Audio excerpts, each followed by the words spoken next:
ఏరా, టైం 10 అవుతుంది, ఇంకా రెడీ అవ్వలేదే? బయట కార్ కూడా వచ్చింది. ఇంట్లో అందరూ రెడీ కూడా అయిపోయారు. నువ్వేమో ఇప్పుడు బ్రష్ చేస్తున్నావు. తొందరగా రెడీ అవ్వరా అంటూ రాధమ్మ ఇంకా రెడీ అవని తన కొడుకు అయిన వేణుని తొందర పెడుతూ తను కంగారు పడిపోతూ ఉంది. అది చూసిన వేణు, అమ్మా, ఎందుకమ్మా ఇదేదో నాకు మొదటిసారి పెళ్లి చూపులన్నట్టు అంత ఆరాటపడిపోతున్నావు? ఇంకో 2 పెళ్లి చూపులు చూశానంటే సెంచరీ కూడా కొట్టేస్తాను. ఇంత ఎక్స్పీరియన్స్ ఉండి కూడా తొందరపడితే ఎలాగమ్మా? ఎన్ని పెళ్లి చూపులకి వెళ్ళినా అమ్మాయిని చూడ్డానికి ఆ మాత్రం తొందరుంటుంది కదరా. తొందరగా రెడీ అవ్వు అని అంటుంటే అప్పుడు అక్కడికి రాధమ్మ భర్త అయిన గోవిందొచ్చాడు. వాడింత రెడీ అయితే ఏం లాభముంది చెప్పు? వాడమ్మాయికి నచ్చినా సరే, అసలు ఆ అమ్మాయి నీకు నచ్చాలిగా. మీరు మళ్ళీ నన్నే అనటం స్టార్ట్ చేశారా? మీకెన్నిసార్లు చెప్పాను, ఈ రాధమ్మ కోడలంటే ఒక్కరు కూడా వంక పెట్టేలా ఉండకూడదు అని. అందరూ నా కోడల్ని చూసి అసూయపడాలి. అసలు ఇవన్నీ జరగాలంటే వాడికి ముందు పెళ్లి కావాలి. అంటే అంతకు ముందు ఆ అమ్మాయి నీకు నచ్చాలి. ఇవన్నీ జరిగే పనులేనా? శుభమా అని పెళ్లి చూపులకి వెళ్తుంటే ఈ మాటలేంటండి అని వాళ్ళిద్దరూ మాట అనుకుంటూ ఉంటే వేణు మధ్యలో కలుగజేసుకొని, అబ్బా, మీరు మళ్ళీ మొదలెట్టారా? కొద్దిసేపు బ్రేక్ ఇస్తే నేను వెళ్ళి రెడీ అయ్యి వస్తాను అని చెప్పి వేణు వెళ్లి రెడీ అయ్యొచ్చాడు. అందరూ కలిసి కారులో పెళ్లి చూపులకి బయలుదేరారు. అలా వాళ్ళు స్టార్ట్ అవుతూ ఉంటే వీధిలోని వాళ్లంతా వాళ్ల వైపు చూస్తూ, ఏంటి రాదమ్మా, ఇంకో పెళ్లి చూపులా? అవునమ్మా, అమ్మాయి చాలా లక్షణంగా ఉంటుందంట. అవునా, అయితే కనీసం ఈ సంబంధమైనా ఖాయం చేసుకురండి అంటూ చెప్పింది వీధిలో ఆవిడ. మళ్ళీ కొంత దూరం వెళ్ళగా మళ్ళీ ఇంకొకరెదురై, రాదమ్మా, మొన్న పోయిన సంబంధానికి ఏవేవో వంకలు పెట్టి సంబంధం వద్దన్నావు. కనీసం ఇదైనా అవుతుందా? అయ్యో, ఈసారి ఖచ్చితంగా అయిపోతుందండి. నాకు నమ్మకం లేదు అంటూ చెప్పి వెళ్ళిపోయాడు. ఆ మాటకు రాధమ్మ, దొంగ సచ్చినోడు నల్లపిల్లిలా ఎదురొచ్చి అపశకునపు మాటలు మాట్లాడుతున్నాడు. వీడి నోరు మండా అంటూ తిడుతుంది రాధమ్మ. వాడన్న దానిలో తప్పేముంది? తిడుతున్నావు వాణ్ణి. ఏ, మీకనిపించలేదా తప్పుందని? అబ్బా, మీరు మళ్ళీ మొదలెట్టారా? కొద్దిసేపు ఆగండి అని చెప్పగా ఇద్దరూ సైలెంట్ అయిపోయారు. అలా కొద్ది సమయానికి వాళ్లు పూజ అనే అమ్మాయిని పెళ్లి చూపులు చూడ్డానికి వాళ్ల ఇంటికి వెళ్లారు. పూజ చూడడానికి కుందనపు బొమ్మలా చాలా అందంగా ఉంది. వేణు పూజని చూసి, అమ్మా, నాకు ఈ అమ్మాయి చాలా బాగా నచ్చింది. ఈ సంబంధం మనం ఓకే చేసుకుందాం అంటూ చాలా హ్యాపీగా రాధమ్మకి చెప్పాడు వేణు. అప్పుడు రాధమ్మ, ఒరేయ్, నువ్వు తొందరపడకు, నేనున్నాను కదా అని చెప్పి పూజని పైనుండి కింది వరకు స్కాన్ చేస్తూ ఉంది. అమ్మాయి పూజ, నువ్వేం చదువుకున్నావు?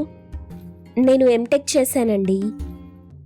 మా అమ్మాయి అని చెప్పడం కాదు కానియండి, చదువులో మా అమ్మాయి సరస్వతి పుత్రురాలు. తను స్కూల్లో, కాలేజీలో అన్ని చోట్ల టాపర్. అలాగే స్పోర్ట్స్ కూడా బాగా ఆడుతుంది. ఇలా పూజ అమ్మగారు పూజ గురించి అన్నీ చెప్తుండగా రాధమ్మకి మనసులో తనకి తగ్గ కోడలు దొరికేసిందని అనిపించింది. అమ్మాయికి సంగీతం అవి వస్తాయా అండి? ఓ, సంగీతం 2 సంవత్సరాలు కష్టపడి నేర్చుకుంది అని చెప్పింది పూజా తల్లి. దాంతో ఇక రాధమ్మ పూజని తన కోడలుగా చేసేసుకుందామని ఫిక్స్ అయిపోయింది. సరేనండి, మాకమ్మాయి నచ్చింది. ఇక మిగతా విషయాలు మనం మళ్ళీ మాట్లాడుకుందాం అంటూ చెప్పింది. అది విన్న వేణు ఇంకా గోవింద్ ఇద్దరూ ఆశ్చర్యపోయారు. కాని పూజా తల్లిగారు సంతోషంగా, అమ్మా పూజ, అత్తయ్య గారి ఆశీర్వాదం తీసుకో అని చెప్పగా పూజ వచ్చి తల వంచి రాధమ్మ కాళ్లు మొక్కుతూ ఉండగా రాధమ్మ పూజా జడ చాలా చిన్నగా ఉండటం గమనించింది. తర్వాత రాధమ్మ ఇంటికి తిరిగొస్తూ కారులో, ముహూర్తాలు అవి ఎప్పుడు మాట్లాడమంటావు రాధా అని చాలా సంతోషంగా అడిగాడు గోవిందు. అప్పుడు రాధమ్మ, ఎందుకు ముహూర్తాలు? ఎందుకేంటే అమ్మాయి నచ్చిందన్నావుగా. అమ్మాయి నచ్చింది, కానీ నాకు అమ్మాయి జడ నచ్చలేదు. అదేం జడ? జానుడు కూడా లేదు. జడ అంటే నడుం కింద వరకు ఉండాలి. అలాంటి అమ్మాయి అయితేనే నా కోడలవుతుంది అనగానే కారింటి దగ్గర ఆగింది. అందరూ ఇంట్లోకెళ్లారు. ఇలా జడ చిన్నగా ఉంది, కోళ్ళు పెద్దగా ఉన్నాయి అంటూ పోతే వాడికి పెళ్ళైనట్టే. చూసావా, ఇప్పటికే వాడికి 32 వచ్చాయి. ఇంకో 3 పోతే వాడికి ఈ కొన్ని సంబంధాలైనా వస్తాయో లేదో. మీరెన్నైనా చెప్పండి, నేను అనుకున్న లక్షణాలన్నీ ఉన్న అమ్మాయినైతే నేను కోడలిగా ఒప్పుకుంటాను అని తెగేసి చెప్పింది రాధమ్మ. అప్పుడు గోవిందేమీ చెప్పలేక, ఒరేయ్ నాన్న, నువ్వు గిన్నీస్ బుక్కి అప్లై చేసుకోరా. ఈ భూప్రపంచం మీద నీ అన్ని పెళ్లి చూపులు ఇంకెవడూ కూడా చూస్తుండడు అంటూ గోవింద్ కోపంగా ఇంట్లో నుండి వెళ్ళిపోయాడు. అలా ప్రతి చిన్న కారణానికి పెళ్లి చూపులకి వెళ్లిన అమ్మాయిల్ని రాధమ్మ రిజెక్ట్ చేస్తూ ఉంటుంది. మళ్ళీ కొంతకాలానికి ఇంకో పెళ్లి చూపులకి వెళ్ళింది రాధమ్మ, తన కొడుకు భర్తతో కలిసి. మా అమ్మాయి పెద్ద కంపెనీలో మంచి ఉద్యోగం చేస్తూ ఉంది, పైగా సంగీతం, భరతనాట్యం అన్నీ వచ్చు అంటూ పెళ్లి కూతురు తల్లి చెప్తుంటే రాధమ్మ పెళ్లి కూతుర్ని చూడగా జడ పెద్దగా ఉంది. అది చూసి చాలా సంతోషించింది. తర్వాత తన ముందున్న వంటకాలు రుచి చూసి, ఈ వంటలెవరు చేశారండి? మా అమ్మాయే చేసిందండి. మా అమ్మాయి వంట బాగా చేస్తుంది. అవునవును, ఇవి తింటే తెలుస్తుంది. వంటలో ఎంత ఉప్పు వేయాలో కూడా సరిగ్గా తెలీదు మీ కూతురికి. మాకీ పెళ్ళిష్టం లేదు. పదరా నాన్న, సరిగా వంటరాని అమ్మాయిని చేసుకొని 3 పూటలా ఎలా తింటావురా అంటూ ఆ సంబంధాన్ని కూడా వద్దనుకుంది. ఒసేయ్, వంటలో ఉప్పెక్కువైందని అమ్మాయి నచ్చలేదంటావా? నీ కొడుకేమైనా యుగ పురుషుడా? అవును, నా కొడుకు నా దృష్టిలో అంతకన్నా ఎక్కువే, మీరెన్ని చెప్పినా. తెలుసు. మళ్ళీ అదే మాట చెప్పకు. నేనెన్ని చెప్పినా నువ్వనుకున్న లక్షణాలున్న అమ్మాయినే కోడలిగా తెచ్చుకుంటాను అంటావు, అంతేగా అన్నాడు గోవింద్. తరువాత గోవింద్ కావాలని ఆ తరువాత పెళ్లి చూపులు చూడబోయే అమ్మాయి వాళ్ల దగ్గరికి వెళ్లి రాధమ్మ గురించి చెప్పి తనేమడిగినా అన్నీ వస్తాయి, అన్నింట్లో ఫస్ట్ అని చెప్పమన్నాడు. అందరూ పెళ్లి చూపులకి వెళ్లారు. రాధమ్మ అమ్మాయి గురించి అంతా తెలుసుకొని, అమ్మాయి అన్నింట్లో ఫస్ట్ అంటున్నారు, వంట కూడా బాగా చేసింది, కానీ అమ్మాయి ఏదో జాబ్ చేస్తుందని చెప్పారు, పెళ్ళయ్యాక ఉద్యోగం మానేస్తుందా అని అడగ్గా పెళ్లి కూతురి నాన్న, అయ్యో, అలా ఏం చెయ్యదండి, తను పెళ్ళయ్యాక కూడా జాబ్ చేస్తుంది అంటూ చెప్పాడు. అంతే, రాధమ్మ లేచి, మాకు పెళ్ళయ్యాక ఇంట్లో ఉండే అమ్మాయే కావాలి, ఉద్యోగం చేసే అమ్మాయి వద్దు అంటూ చెప్పేసింది. తరువాత వాళ్ళింటికి రాగానే, అమ్మా, అదేంటమ్మా, నీకు అన్నింట్లో ఫస్ట్ ఉండే అమ్మాయి కావాలంటావు, మళ్ళీ పెళ్ళయ్యాక ఉద్యోగం చేయొద్దంటావు? అవునరా, ఆ అమ్మాయి పెళ్ళైన తరువాత ఉద్యోగానికి వెళ్ళిపోతే నిన్నెవరు చూసుకుంటారు? నువ్వు ఆఫీస్ నుండి రాగానే నీకెవరు వండి పెడతారు? అందుకే అన్ని వచ్చిన అమ్మాయి, అది కూడా ఇంట్లో ఉండే అమ్మాయి కావాలి నాకు అంటూ చెప్పింది. ఈ విషయాలన్నీ వీధిలో వారికి తెలిసి వారు రాధమ్మ గురించి రకరకాలుగా మాట్లాడుకుంటూ ఉన్నారు. చూశావా అమ్మా, ఆ రాధమ్మకి అన్ని లక్షణాలుండే అమ్మాయి, అది కూడా ఇంట్లో పడి పనులు చేసే అమ్మాయి కావాలంట. మారే, ఈమె వాలకం చూస్తుంటే ఆ వచ్చే కోడల్ని రాచి రంపాన పెడుతుంది కావచ్చు, పాపం ఎవరో అమ్మాయి అని అనుకుంటూ రాధమ్మ గురించి చెడుగా మాట్లాడుకుంటూ ఉన్నారు. అలా చాలా సంబంధాలు చూసిన తరువాత చివరికి రాధమ్మకి గీత అనే అమ్మాయి అన్ని విధాలుగా నచ్చింది. గీత తన ఇంటి కోడలిగా ఇంట్లో కాలు మోపినప్పటి నుండి గీతాని ఒక్క ఇంటి పని కూడా తనతో చెయ్యనివ్వకుండా అన్నీ తనే చేస్తూ గీతని చాలా ప్రేమగా చూసుకుంటూ ఉంది. ఇది చూసిన అందరూ రాధమ్మ విషయంలో తప్పుగా అనుకున్నందుకు పశ్చాత్తాపపడ్డారు. రాధా, నువ్వు నాకర్థం కాలేదే. అన్ని ఇంటి పనులు వచ్చిన అమ్మాయి కావాలంటే పాపం ఆ అమ్మాయిని ఇంటి పనులన్నీ చేయించి ఎంత ఇబ్బంది పెడతావో అనుకున్నా, కానీ నువ్వు తనకి ఒక్క పని కూడా చెప్పటం లేదు. నాకు నచ్చిన అమ్మాయికి అన్ని లక్షణాలు ఉండాలని చెప్పానే గాని తనతో పనులు చేయిస్తానని చెప్పలేదుగా. ఈ లక్షణాలన్నీ ఎందుకంటారా? నా తర్వాత ఈ కుటుంబ బాధ్యతలు చూసుకునే అమ్మాయికి ఆ లక్షణాలన్నీ లేకపోతే ఎలా అంటూ నవ్వింది రాధమ్మ. అలా అత్త నచ్చిన కోడలిగా ఆ వీధంతా మాట్లాడుకుంటూ ఉండేవారు. సముద్రపురి అనే పట్నంలో రాధమ్మ, భవానీ అనే ఇద్దరత్త కోడళ్ళకి వంటలు చేయడమంటే చాలా ఇష్టం. అందులోన వారు చేసే స్వీట్స్ ఎవరు తిన్నా కూడా వాటి గురించి మర్చిపోయేవారు కాదు. ఏంటి భవానీ, ఈరోజు మీ అత్త ఏం వంటలు చేయలేదా ఏంటి? అసలు ఈరోజు వాసనే రావట్లేదు మీ ఇంట్లో నుండి అని అడిగింది పక్కింటి పద్మ. అప్పుడు భవానీ నవ్వుతూ, అదేం లేదు పిన్ని, ఈరోజు మా అత్తయ్య రవ్వ లడ్డూలు చేద్దామని చెప్పి అవి తయారు చేయడానికి కావలసిన పదార్థాలు ఏమేం కావాలో లిస్ట్ రాసి ఇచ్చింది. అవి తీసుకురావడానికి నేను కొట్టుకెళ్తున్నాను. అవునా, అయితే ఇదిగో నేను కూడా వస్తా నీతో పాటు. ఎందుకు పిన్ని, నీకంత శ్రమ? నేనొక్కదాన్నే వెళ్ళొస్తానులే. అయ్యో, ఇందులో శ్రమేముంది? నీతో మాట్లాడుతూ ఆ కొట్టు వరకు వెళ్ళి రావటమే కదా. ఉండు, ఇప్పుడే వస్తాను అంటూ పద్మ తన ఇంట్లోకి వెళ్లి చకచకా రెడీ అవుతూ, అబ్బా, సరైన సమయానికి భవానీ దొరికింది. ఇక ఈ వంకతో రాధమ్మ వంటకి సాయం చేస్తున్నట్టుగా ఉండి నేను కూడా కొన్ని లడ్డూలు తయారు చేయించుకుంటాను అనుకుని రెడీ అయి బయటకొచ్చింది. పద భవానీ, కొట్టుకు వెళ్లి సరుకులు తెచ్చుకుందాం. తన ప్లాన్ అర్థమైన భవానీ తనలో తాను నవ్వుకొని తనని తీసుకుని కొట్టుకెళ్లి భవానీ తను తీసుకొచ్చిన లిస్టుని కొట్టతనికిచ్చి, అన్నా, ఈ లిస్టులో ఉన్న సరుకులన్నీ ఇవ్వవా అని అడగ్గా పక్కనే ఉన్న పద్మ మధ్యలో జోక్యం చేసుకుని, అన్నా, ఆ లిస్టులో ఉన్న సరుకులు నాకు కూడా కట్టు అంటూ అడిగింది.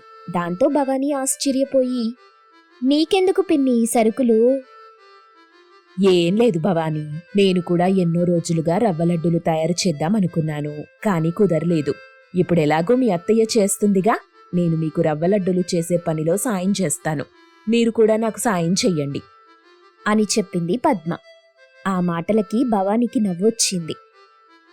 పిన్నిగారు, నిజం చెప్పండి, మీరు అత్తయ్య చేసిన లడ్డూలు తినాలనే కదా ఈ నాటకం ఆడుతున్నారు? కాని పెట్టేశావు భవానీ. ఏం చెయ్యను, మా ఇంట్లో మా ఆయన, మా పిల్లలు మీ అత్తయ్య చేతి స్వీట్లు తిన్న తర్వాత అసలు నా చేతి వంటే నచ్చటం లేదు వాళ్ళకి అని చెప్పగా ఇద్దరూ నవ్వుకుంటూ రాధమ్మ దగ్గరికి వెళ్లారు. రాధమ్మ పద్మని చూసి, ఏంటే పద్మ, నువ్వు కూడా ఇంకో సరుకుల సంచితో వస్తున్నావు? నీకేం కావాలేంటి? రాధమ్మ గారు, నాకు కూడా మీరు కొన్ని స్వీట్స్ చేసి పెట్టండి. అమ్మో, మా ఇంట్లోకి చేసి నీకు చేస్తే నేనుంటానా పోతానా? అలా అనకండి రాధమ్మ గారు, చచ్చి మీ కడుపున పుడతాను. అమ్మో, నీకు లడ్డూలు చేసిస్తాను గాని అంత పని మాత్రం చెయ్యకే. నువ్వు గనక పుడితే ఇక నేను నీకు రోజంతా వంట చేసి పెడుతూ ఉండాలి అని అనగానే ఆ మాటలకందరూ నవ్వారు. తర్వాత రాధమ్మ పద్మకి కూడా లడ్డూలు చేసి పంపింది. అలా రాధమ్మ గురించి తెలిసిన వాళ్ళు రాధమ్మ చేతి లడ్డూలు తినాలని అనుకుంటూ ఉండేవారు. ఇదంతా బాగా గమనించిన భవానీకి ఒక ఆలోచన వచ్చింది. అత్తయ్య గారు, అసలు మీరు ఊరికే ఎవరెవరికో వంటలు చేసి పెడుతున్నారు? ఇంతమంది మీ చేతితో చేసిన స్వీట్స్ తినాలనుకుంటున్నారంటే ఇంకా మనం దీన్ని వ్యాపారంలా చేస్తే చాలా బాగుంటుంది కదా అత్తయ్య అంటూ తనకొచ్చిన ఆలోచన చెప్పింది. అప్పుడు రాధమ్మ, ఈ వయసులో ఏం వ్యాపారం చేస్తానే చెప్పు. అత్తయ్య, వ్యాపారం గురించి నేను చూసుకుంటాను. ఎలాగో మీకిలా రకరకాల లడ్డూలు స్వీట్లు చేయడం అంటే చాలా ఇష్టం కదా. మీరు స్వీట్స్ తయారు చేస్తూ ఉండండి, నేను వాటితో వ్యాపారం చేస్తాను అని చెప్పింది భవానీ. అందుకు రాధమ్మ కూడా ఒప్పుకుంది. కోడలా, ఇప్పుడు వ్యాపారం చేద్దామనుకున్నాం, కానీ అందుకు తగ్గ డబ్బులు మన దగ్గర లేవు కదా. ఇప్పుడు చిన్న కొట్టు పెట్టాలన్నా మనకి డబ్బు కావాలి కదా. అత్తయ్య గారు, ఇప్పుడు స్వీట్స్ అమ్మాలంటే ఖచ్చితంగా కొట్టు పెట్టాలా ఏంటి? కొట్టు లాంటిదేమీ అవసరం లేకుండా నా దగ్గర ఒక మంచి ప్లాన్ ఉంది అని తన ప్లాన్ అంతా రాధమ్మకి వివరంగా చెప్పింది. భవానీ చెప్పిన విషయమంతా విన్న రాధమ్మ చాలా సంతోషించి, కోడలా, ఇప్పుడు అన్ని రకాల స్వీట్లు చేయడం అంటే నా వల్ల కాదు కదా. అత్తయ్య గారు, మీరు అన్ని రకాల స్వీట్స్ చేయనవసరం లేదు. మీరు బాగా తయారు చేసే బూందీ లడ్డూలే చెయ్యండి, వాటితోనే వ్యాపారం చేద్దాం అని చెప్పింది భవానీ.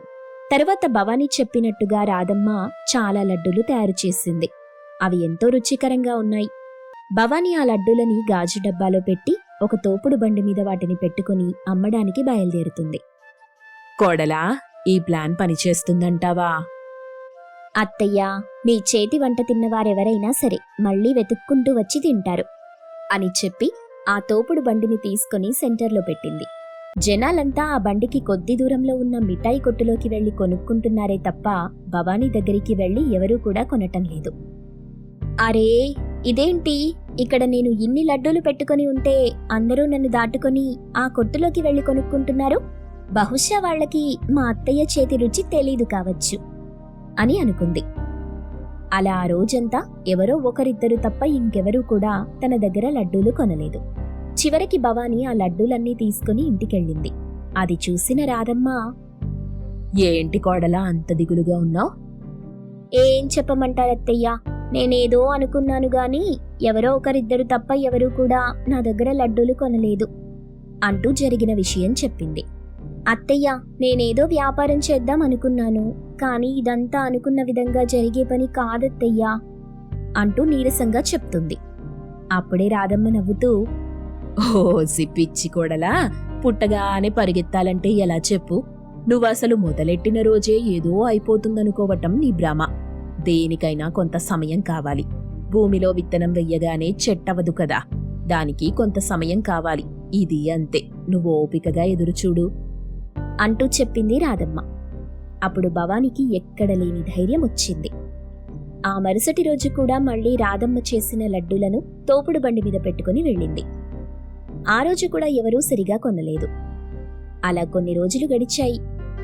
ఎప్పటిలాగే భవానీ లడ్డూలు తోపుడు బండి మీద పెట్టుకుని వెళ్తూ ఉండగా దారిలో పెద్ద మండపం వేస్తూ ఉండడం చూసి, అన్నా, ఇంత పెద్ద మండపం వేస్తున్నారెందుకన్నా?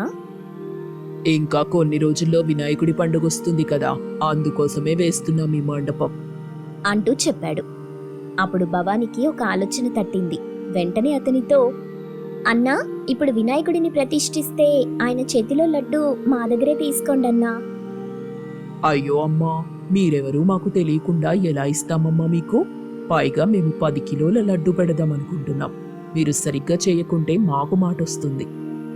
అన్నా, మీరు ముందుగా మా లడ్డూని రుచి చూడండి, నచ్చితేనే తీసుకోండి. అది కూడా మేము లడ్డూని మీకు ₹1 ఇస్తాం అంటూ చెప్పింది భవాని. ₹1 లడ్డు అనగానే అతనికి ఆశ్చర్యం కలిగింది. ఏంటి, ₹1 లడ్డా? నిజంగా మీ లడ్డు రుచి బాగుంటుందా? అయ్యో, ఇదిగోండన్నా, ఇది తిని చెప్పండి అంటూ తన దగ్గరున్న లడ్డూనిచ్చింది. అతనది తిని, ఆహా, చాలా బాగుంది. ఇంత రుచిగా నేనెప్పుడూ తినలేదు. ఈసారి వినాయకుడి లడ్డు మీరే చెయ్యండి అంటూ చెప్పాడు. అలా భవానీ ఆ పట్నంలో ఉన్న అన్ని మండపాలకు తిరిగి అందరికీ ₹1 వినాయకుడికి లడ్డు తయారు చేస్తామని చెప్పి ఒప్పించింది. ఈ విషయం తెలిసిన రాధమ్మ, ఏంటే కోడలా, మన సంపద అంతా ఒక్క దెబ్బతో భూస్థాపితం చేద్దామనుకుంటున్నావా ఏంటి? ₹1 లడ్డు ఏంటే? అత్తయ్యా, మనం రోజు ఎంతో నష్టపోతున్నాం. ఈ దెబ్బతో మనం వ్యాపారం పెద్దగా చేయడమో లేక నిండా మునగడమో జరుగుతుంది. అంతా వినాయకుడి దయ అని చెప్పి రాధమ్మని ఒప్పించింది. ఇక వాళ్ళు వినాయకుడి కోసం లడ్డూలు తయారు చేసి అందరికీ పంపించారు. తర్వాత ఆ లడ్డూ తిన్నవాళ్లు అందరికీ ఆ లడ్డూ రుచి ఎంతగానో నచ్చి అది తయారు చేసిన రాధమ్మ ఇంటికి లడ్డూలు కొనుక్కోవడం కోసం రావటం మొదలెట్టారు. దాంతో ఇంటి దగ్గరే భవానీ ఇంకా రాధమ్మ పెద్దగా లడ్డూల వ్యాపారం చేస్తున్నారు.